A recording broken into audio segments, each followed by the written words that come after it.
So Linda is going to lead us in some teaching this morning. So I'll Yes, thank hand you. it over to you. So Jennifer and I meet to discuss what we're going to do every, before the Friday, of course. And we talked about doing a little bit of teaching about the third and fourth birth. And then I put the title as the four births. And Jennifer is like, wait, what is a four births? I'm like, well, I think people might not know about the first two. So I wanted to make sure that I just did a little covering of it.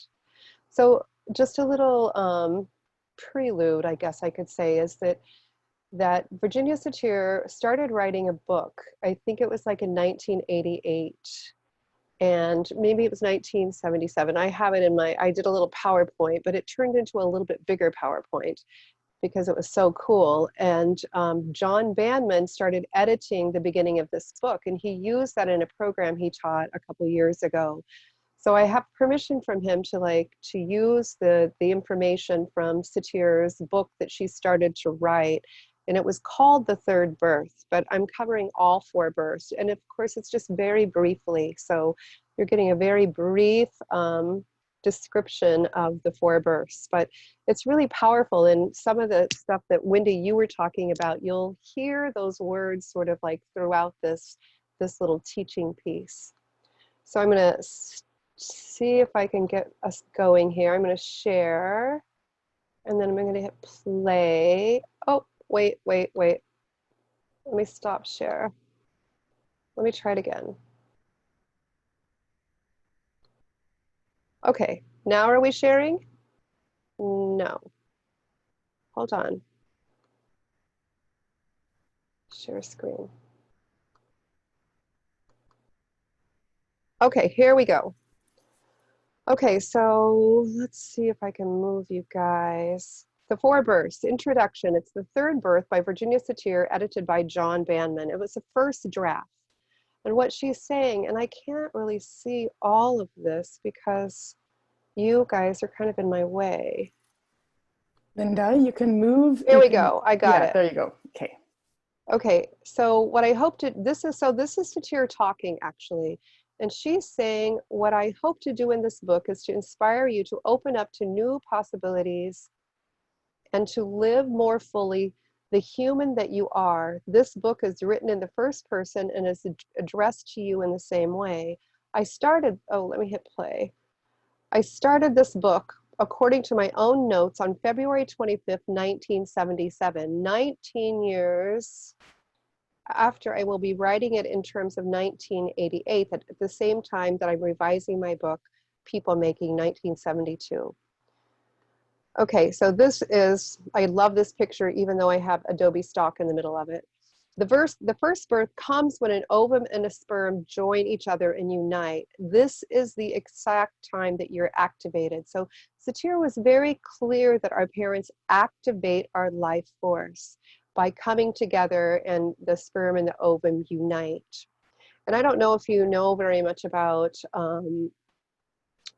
getting pregnant, I guess, or having a baby, but when a man ejaculates sperm, there's millions of sperm, and it only takes one sperm. So each one of you were competing with millions of sperm for that egg. So you really are a miracle. I mean, it's like unbelievable how many sperms that are in an ejaculation, and all the times a man ejaculates, you are the one that made it to the egg. And then out of all those eggs that are actually fertilized, I think there's like a pretty small percentage that actually make it to gestation and birth. So you truly are a miracle. And then the second birth is when we come out of the womb. And this is all Virginia's words. It is probable one of the most startling changes we will undergo, coming from a place where it is dark, where there are sounds of the internal organs working, so your heart beating, your kidneys, where the temperature is even, and where the context is water, to where there is light, very different sounds, uneven temperature, and the water is whatever, found only in the bath. This is the one people commonly refer to as and celebrate as one's birthday. So second birth, coming out of the womb.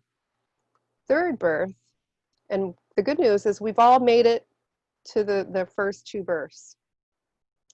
Everyone who has lived has made the first two births, but relatively few have made the third birth as I see it. The cost of letting someone or something handle our third birth is high. Physical and mental illness, chemical dependency, incompetence, crimes, environmental waste, war. This list is actually much longer. So her point is that most people really have a hard time with the third birth, which is the third birth is when we become our own decision makers. So when she meant by, what the list that keeps people from being their own decision makers is they allow like addictions, or they allow other people to make decisions about your own life force energy.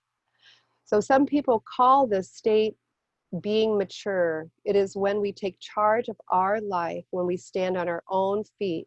We take charge of the process of developing our uniqueness and becoming responsible and responsive human beings among other human beings on this planet.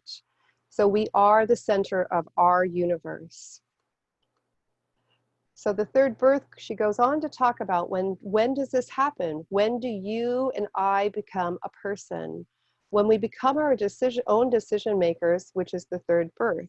This is the time when I can't read this because you guys are in the way. Recognize clearly that we are the center of our own universe and accept all the responsibilities, privileges, and risks that go with it. Most of us grow up believing that our center is outside of ourselves, represented by another person, a degree, money, or position. As such, we had used our precious energy to own and control things outside of ourselves, leaving very little energy to keep ourselves in any kind of harmonious balance, yours and your own true nature. So when you take your life into your own hands to love, to protect, to guide, and nurture, that is the third birth. So becoming our own decision makers, the third birth, there's a power higher than any human being developed the basic formula for ourselves. Because of all the ingredients we possess, our human job is to find our way to develop and fulfill our potential as human beings. For me, that begins when we allow ourselves to go through our third birth.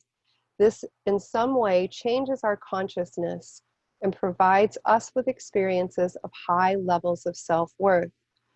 People who really experience high self-worth build instead of destroy. We do not have to exploit another, manipulate others. Instead, we respond to and connect with others. So when does this happen? When do you and I become a person? When we become our own decision makers. This is the time when we recognize clearly that we're the center of the universe. So, oops, I don't know how to go back. Hold on a minute, let me go back.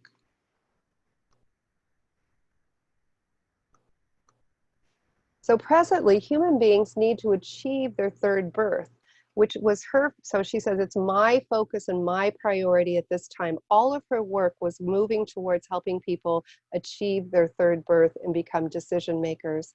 And in doing that, she was always looking at like, how can we broaden our possibilities and have more choices that would allow us to be able to make decisions, and also almost like educating people that we don't have to like our choices in order to still choose a choice. And we, as a decision maker, we get to decide how we're going to be responsible for our emotions and our thoughts and meeting our yearnings.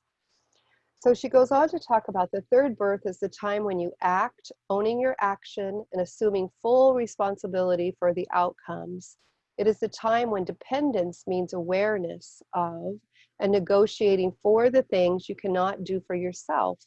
It is the time when independence no longer means something in relation to the outside, but it means you're acting in full autonomy from your integrated core. It means the time when you are familiar with your boundaries as distinct from someone else's. The third birth is when relationship means the meeting of two wholes, not two wholes to make a bigger whole. So there's Wendy's reference to two whole human beings versus two people with holes that I want you to fill my holes and you want me to fill your holes so we can be complete. But we need the other person in order to create that sort of completeness. Her sort of mission has been, how do we help people become a whole human being where they can be responsible for their actions and make choices for their feelings and their thoughts and their yearnings. So everywhere you look at this time, one sees the destructive effect of people not becoming their own decision makers. They do this through ignoring, denying, projecting, rationalizing, and disforming their power. So if you think about that in the world right now, I mean, this was back in 1977 when she wrote it. Everywhere you look, you see the destructive effect of people not becoming their own decision makers. It's just pertinent to, like, I think people on the planet learning how to become whole. And a question naturally presents itself. Why do we do this to ourselves? It's an oversimplified answer. It seems to be that we don't know that we have power and we ignore ourselves. That's key to everything she's done and all of her work, is that we don't know. It's not that we know and we choose not to, but we really don't fully realize that we do have this power. We are life force energy. So, you know, my life force and energy inside of me, I am life force energy. And my life force energy is connecting to universal energy. So I am also universal life force energy. I am creative intelligence. So moreover, we are afraid of what our power can do to ourselves and others. So there's a real fear of, like, my being empowered and me speaking up and using and manifesting my life force energy. We're taught by example and therefore follow others, not our inner self. So if you think about, you know, growing up, at least for me, it was like, you know, always thinking about the other person. What would they think? How would they feel? And there was not a lot of focus on me and my own inner self. It was very much about being kind to others, which there's a real positive intention, and it's one of my own resources of being kind to others, but then applying that to myself and me having permission to be kind to myself and to love myself and allow myself to be love is part of, like, the third birth. And then the fourth birth, which wasn't a huge focus of her work, but the fourth birth is when we join, we become consciousness. So we may have moments of this becoming consciousness, you know, whether you're meditating or you're walking in nature, your yearnings are being met. It is like the oneness. So the fourth birth comes when we recognize that all life is one, a state of universal consciousness, sometimes called enlightenment, samadhi. And you'll see that I looked up the definition of samadhi, which is a state of intense concentration achieved through meditation. It's regarded as the stage which union with the divine is reached before death. So that's consciousness in the Hindu world. And also non-duality and Advaita Vedanta, which is self-existent awareness, limitless, and non-duality. It asserts that there's a spirit and a soul and a self within each living entity. So the fourth birth comes when we recognize that all life is one. So I am one and you're one, but all of us together, we are one. You know, we are a constellation of stars and we're all made out of the same material. So numerous schools and traditions and individuals advocate the fourth birth. The trouble has been that people advocate going from the second birth to the fourth birth, and they skip the third birth at their own peril. So Satir's work was on helping people become their own decision makers and take responsibility for their lives and living the life that we all have within us. And that is, we are life force energy.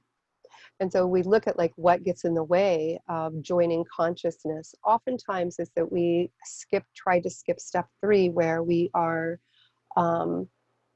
not being our own decision makers, maybe allowing other people's opinions or their lives to take front seat, and then we get in the back seat, and sometimes maybe get in the trunk of the car, or maybe we even stay at home instead of like being the own drivers, being the drivers of our own lives and being responsible and making decisions that can allow us to be experiencing our yearnings. Like Wendy was having you say, what yearning do you have?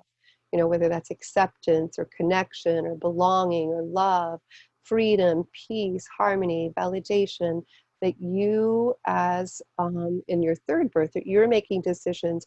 How can I meet my own yearnings? And who needs to give me permission to meet my own yearning? And again, I love that Satir says that it's like, we learned that when we were growing up. So you aren't the way you are if you're not able to meet your own yearnings, or you're not giving yourself permission. It's like this learning from our past. And so I think this time of COVID and the other unrest that's happening on the planet is really a time of awakening. So when you're waking up, it's like we're realizing that we can be our own decision makers, and with the other person in mind. So, the equality of value that's happening, and the Me Too movement, and Black Lives Matter, all lives matter, that it's like we're all one, we're all the same. There's more of that waking up, and people standing up as they're waking up and saying, I want to be a part of this sort of like, it's really a planetary collective consciousness of the waking up to what really matters to each one of us. So I have some questions I thought maybe you might enjoy pondering. So I have breakout room ponderings. And so just to remind you that you can choose which ones you want to answer. You get to make your own choices. You get to be your own decision maker. What areas of your life do you intentionally manifest your own uniqueness? So what areas of your life are you intentionally manifesting your own uniqueness, and how? Because we're all unique. None of us are exactly the same. So the second question are, what areas are you strongest making decisions for your life? So what areas are you strongest making decisions for your life? So what gives you energy, what helps you manifest, your true self? More about what happens inside of you to make this the strongest. So share more about what happens inside of you that allows you to make this area the strongest. And then the third question is, what areas do you ignore yourself and ignore your power? And why? And maybe how? So what areas do you ignore yourself and ignore your power? So that could be that you avoid it, that you ignore it. So what areas? Okay, so any questions? So what areas of your life do you intentionally manifest your own uniqueness, and how do you do that? What areas are you strongest making decisions for your life? And share more about what happens inside of you to make this the strongest area. So how? How do you make it the strongest area? Is it intentional? Is it just by chance and you can begin to notice it?